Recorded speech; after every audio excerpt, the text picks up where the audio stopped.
You're listening to the Jewish Entrepreneur Podcast with Debbie Sasson, episode 94.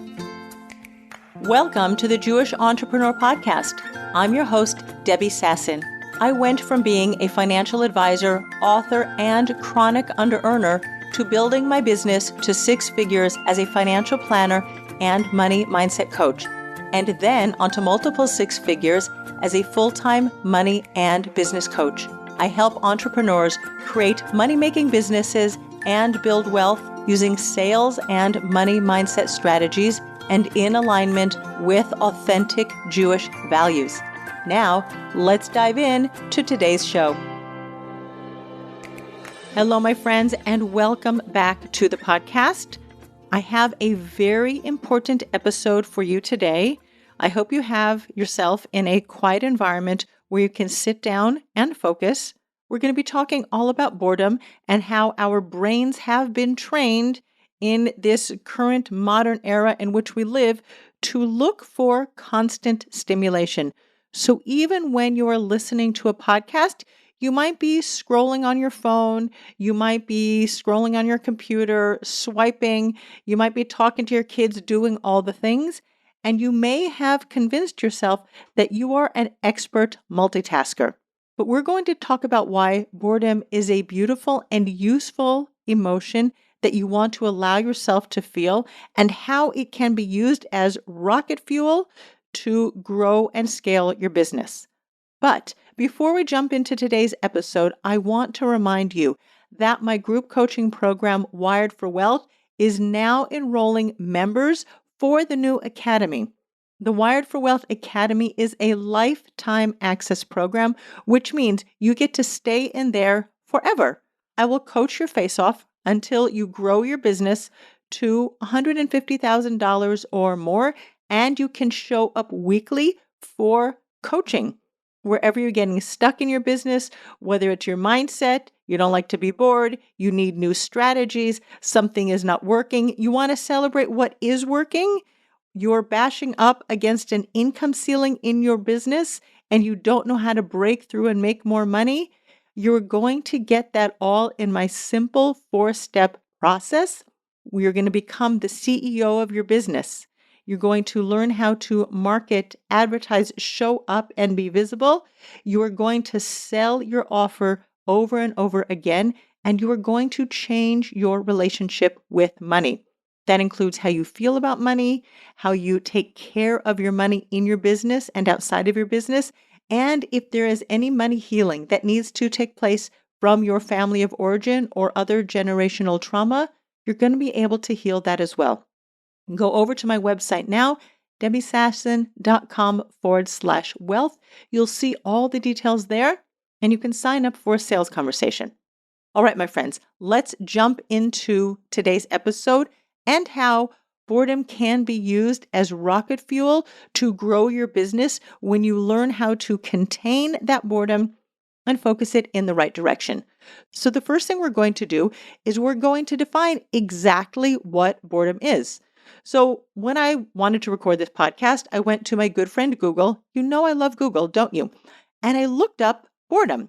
So good old Merriam-Webster told me that boredom is the state of being weary and restless through lack of interest. And we're going to remember that word restless because in our modern day and age, we are so used to being stimulated. We're always swiping. We want to be entertained, whether it's a music or a movie or an Amazon Prime that we can click with one button. We can get things very quickly.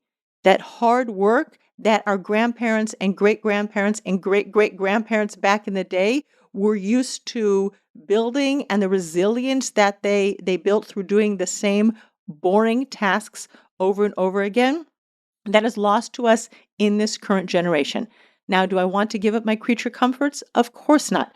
But we have to learn how we can offset what our body is experiencing when it is restless because we're feeling bored. The next dictionary definition is that feeling of being wearied by dullness, tedious repetition. And that is something that you as a business owner, and we're going to talk about it, want to be able to do over and over again the same tedious work in your business. So we're going to get there. The third definition of boredom that I think really nails it, I heard on somebody else's podcast, and that is boredom is the feeling that you have when there's an absence of neural stimulation. And this is really where I want you to focus and remember. We have been so programmed in 2023, when I'm recording this podcast, to desire neural stimulation, whether it is the sugar that we get from the packaged goods, right? My grandmother, I've told you this before, my grandmother hand dipped chocolate. She used to know by the weather and how it affected the arthritis in her wrist. Exactly when the weather changed and the weather was perfect for her to dip her chocolates and let them set out so that they wouldn't set too quickly or too slowly. They wouldn't melt in the heat or just, I guess, harden too fast. And it was all based on the arthritis in her wrist. And I promise you, of course, we'll never be able to figure this out because my grandmother, may her memory be blessed, passed away already nearly 30 years ago. But I still promise you that the candy bar that you buy in a wrapper and that you rip off to get a quick fix, a sugar high, will never in a million years compare to the deliciousness of my grandmother's hand-dipped chocolates or the 7-layer hazelnut torte that she prepared for my father every single year on his birthday. The love, the attention, and just all of the handmade stuff that she put into that cake is better than any bakery cake that you can get. But our brains have been programmed through the recent years of evolution to desire. We have this over desire for neural stimulation. It comes in the form of sugar, being entertained. It can be alcohol or drugs, buying things like using money to get that high. And we're going to be spenders and just, get that enjoyment of buying something. Now, I also enjoy buying new shoes and new clothes and new whatever it is, and I enjoy vacations and life experiences. But in our modern age, we have been so programmed to desire lots and lots of things and experiences. Back in the day, that desire for sugar or for food or for procreation was a human desire that God put into us so that we would continue to carry on the human species. We wanted to protect ourselves and we wanted to stay warm. We wanted to stay, safe so that we wouldn't be attacked by neighboring tribes or wild animals. So our brain was always conserving energy in case we needed it to run away. But we had to be able to go out and conquer our fears in order to take care of ourselves and plant our farms and take care of our families. But really, your brain wants to be lazy. It wants instant gratification. And we have that in spades these days. So it's normal that we would desire these things. It's just that in our modern age, that we have been conditioned for over-desire. And all of the potato chips and Doritos and other things that you buy off the shelf, they have been chemically designed to stimulate areas in your brain that makes you want more. And that's where we are today in 2023, is that we want more and more and more. We want quick fixes, instant gratification, and that tediousness, that repetition that you need to put into your business to grow big, to grow strong, to serve your clients better. It feels boring. Boredom is a feeling that you feel in your body, and it is a normal feeling. We have negative emotions like boredom, like sadness, like anger, like frustration, and then we have positive emotions like happiness and joy and love. And both the negative and the positive emotions are part of our human experience. And the more that we allow ourselves to expand the spectrum of human experiences that we can feel, that we can allow ourselves to feel, and we're not numbing ourselves out and giving ourselves neural stimulation when we're feeling negative emotion, the more we will become more human. And as business owners, the more we can grow and thrive and serve. And of course, the more money that you can make. So boredom is something that you actually need to harness in order to grow your business. And then you might ask me, well, Debbie, what do you mean I need to harness boredom? So first of all, there are two ways that we're going to talk about today how you can harness or contain that boredom and use it as rocket fuel for your business to grow. Number one, you want to be able to do the same things over and over again. And your brain is going to tell you, I don't want to do it. This is tedious. This is boring. When you are sitting in front of your computer trying to type out an email to your clients, you'll be like, no, I'm not going to do it this week. I'm going to do it next week. Or if you're trying to think of how you can serve your clients better, like, did I do the best job when I was just on my conversation, my coaching call with my client? Or did I do the best job when I just built a website for my client? Did I do the best job when I did X, Y, or Z for my clients? And sitting down and analyzing and assessing the way you showed up in your business, it's going to feel tedious, it's going to feel boring, and your brain is going to resist. It's going to give you a pushback, and it's going to try to capture your attention with shiny objects. Like, maybe there's something out there in the world that is more interesting. Let me just swipe my phone and see what's going on. Let me just jump onto the web and see if I need to, notice anything, or maybe do some research, or maybe I'm just going to go and check my emails right now. Because our brain doesn't want to be bored. It's going to get restless. It's going to feel resistance, and we're going to look for that neural stimulation outside of ourselves rather than doing the things in our business that we want to do. One of the things that I always encourage my clients to do, and it's really how you're going to get better at sales conversations, is analyzing and evaluating how the sales conversation went with the client that you were just on the phone with or on Zoom with. And whether the client said yes or the client said no, you want to assess what happened, what worked, what didn't work, and what do you want to do differently on your next sales conversation. But it feels very tedious. And I tell my clients that tedious work is going to get you very far in your business. We have to be able to overcome the resistance that we feel to doing tedious work. We have to move beyond the boredom. We have to allow ourselves to be bored and feel like this is pointless in order to grow our businesses, because there are little golden nuggets that you will uncover when you evaluate every single conversation, every single day that you showed up in your business. Did you have a plan of stuff that you wanted to get done today? For example, you had 3 or 4 or 5 things on your to-do list, but then you noticed that all of a sudden your brain got sidetracked into doing something else, or you told yourself that you were hungry, you needed to have a cup of coffee, maybe you were going to lie down and have a rest. We've talked about rest before. I like to rest in the middle of the day for 10, 20 minutes in order to give myself that oomph that I need for the afternoon. But we really have to be onto ourselves. Is your brain just looking for some excitement and some stimulation, and it just doesn't want to be bored? And that's why you're going outside of yourself and you're not showing up for your to-do list and doing the things that you know you need to do? You have to be introspective, and you have to be willing to do tedious things in your business. You have to be willing to be bored in your business in order to grow and thrive. So that's number one. And the second thing that your brain is going to tell you to do is that it needs to do something different in your business. And that's why all of these shiny objects out there are just so enticing. And every time you find yourself reading somebody else's email, like maybe you're working with a coach, maybe you're even one of my clients and you're working with me as your coach, and you're thinking, maybe Debbie isn't doing it right. Maybe this program isn't good for me. Maybe the strategy no longer works for me, or maybe the action plan that I'm doing, maybe Debbie isn't teaching me the right way to do it, or maybe you're working with a different coach, and that's okay.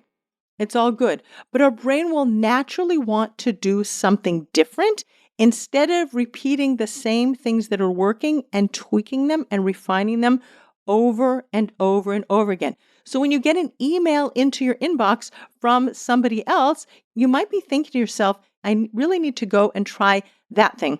So you're going to stop doing what's working and you're going to try somebody else's plan. You might look for a new coach, you might look for a new mentor, you might look for a new leader, and you're going to go try something different rather than repeating over and over and over again the things that are already working in your business.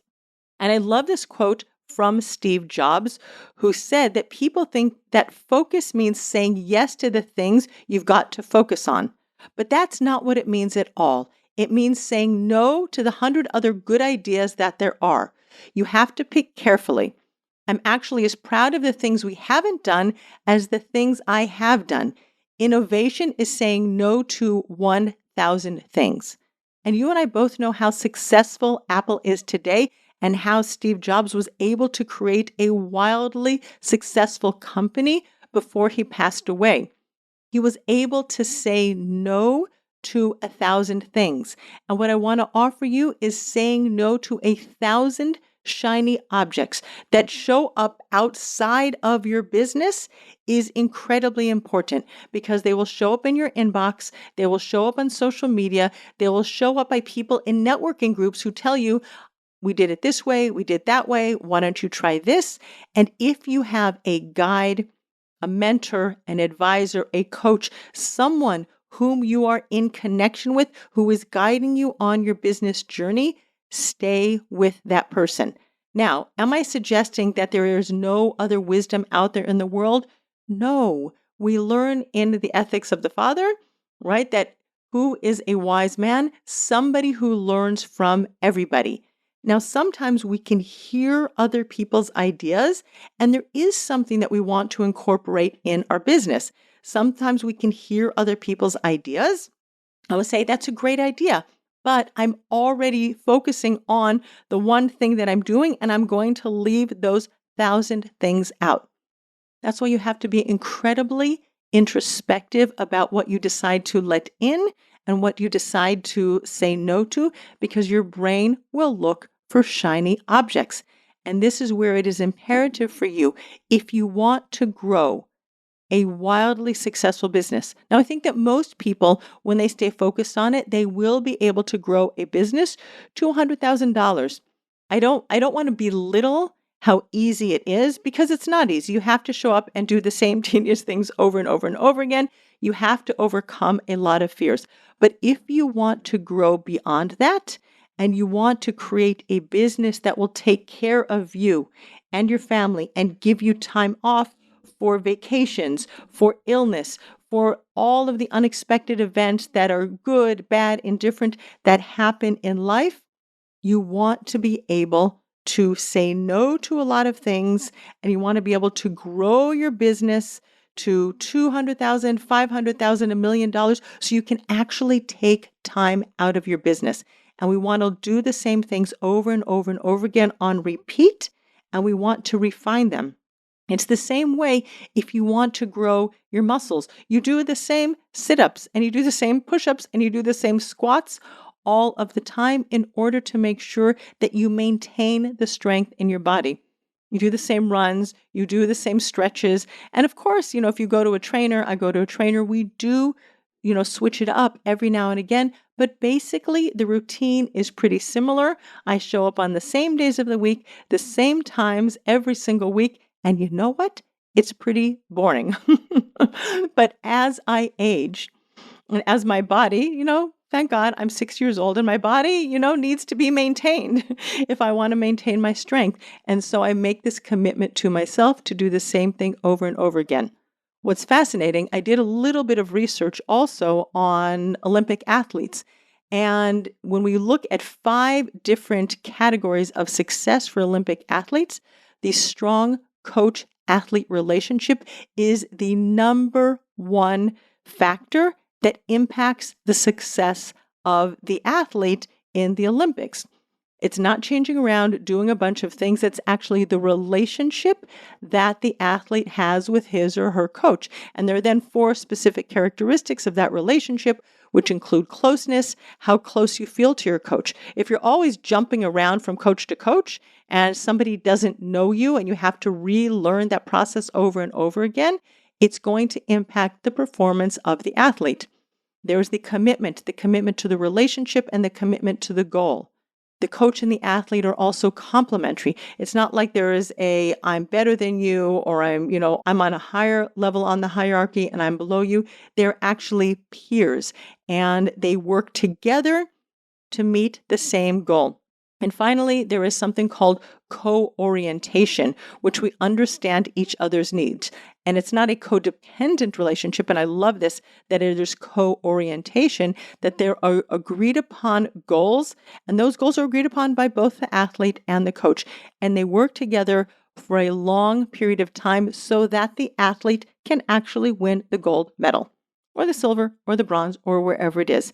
But when you start searching around for shiny objects, I need to do something else. Maybe I'll do it on my own. Maybe this coach over there who has a bigger, better, successful, more well-known, coaching business, or maybe this person, will be able to give me new ideas for my copy or something else. Like when your brain wants to go for something new, you have to be onto yourself and realize that your brain is looking for neural stimulation. It's getting restless where you are. It doesn't want to do the tedious work. And that, my friends, is when you know that you are on to something in you, in your business, and generally you are making a mistake. Again, can we be better served by different people, services, coaches in our business? 100%, right? The wise man learns from everybody, and we learn that in our sources. However, we also have to realize when we are not willing to be bored, when it feels uncomfortable, we're feeling restless, when we're feeling weary. And if you want to grow a big, beautiful business that will take care of you and your family and give you time off in your business so that you can have a vacation, I spoke a few months ago about how I was able to take a day off to be the doula for my daughter when she gave birth, right? If you want to take off time to be with your children and with your grandchildren, if somebody, God forbid, is sick in your family and you want to take off or you need to take off time from your business, if your business can run without you, you have so much more freedom in your life. And that's where I want you to think about is what do I have to do over and over and over again? That simple plan, doing tedious work, our willingness to be bored is what is going to take us to the next level and the one beyond and the one beyond. That, my friends, is what I have for you today. I'm going to remind you again that Wired for Wealth is currently enrolling new students. I have a handful of students from my previous cohort who are staying with me because we realize that coach-client relationship is important. We know each other well, and we're going to work together to meet goals and take my clients' businesses to the next level. And I invite you into that experience. Please go to my website, debbiesasson.com/wealth, and take a look at what we're doing in Wired for Wealth. And there's a link there. Schedule a sales conversation so that you and I can speak with each other and decide together if this is the next best step for you in your business. All right, my friends, I will see you next week. Bye-bye for now. Thanks for listening to the Jewish Entrepreneur Podcast. If you want to stop underselling and under-earning and close more sales, you need to clear the limiting money beliefs that are sabotaging your business growth. Head on over to debbiesasson.com/mindset and download my free Money Mindset Workbook. Uncover and dissolve money blocks like hundreds of other entrepreneurs who are now building 6, multi-6, and 7-figure businesses and creating true financial freedom.